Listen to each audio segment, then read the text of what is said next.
La nanotecnologia és una nova ciència bastant recent que treballa els materials a escala nano. És una tecnologia molt petita que no es pot veure a ull nu ni amb un microscopi. S'aplica a molts àmbits, a la química, a la informàtica i sobretot a la salut.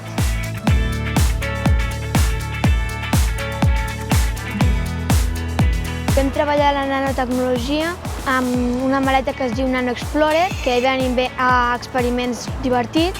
Van venir unes nanoexpertes per millorar els nostres nanorobots i donar-nos idees per què fer.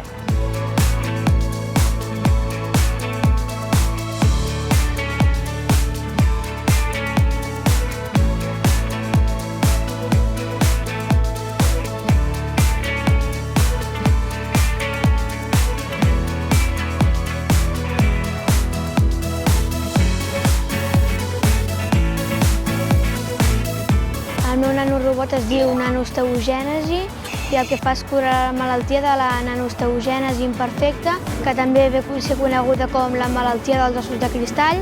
El que fa és que et debilita molt els ossos i al mínim cop se't poden trencar. El nostre nanorobot, abans d'introduir-lo, et fan una mostra i si necessites més calç, vitamina D3, t'ho deixa anar i així t'enforteix els ossos per no fer-te mal.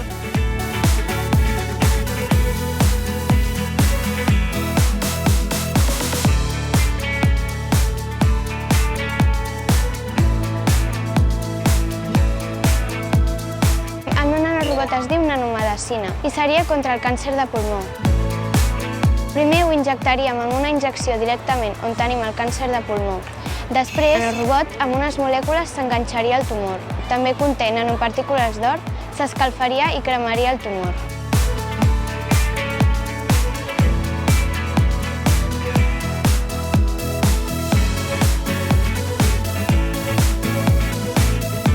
El que més m'ha agradat del projecte de Nano Inventum és fer la maqueta i també compartir-ho amb els companys.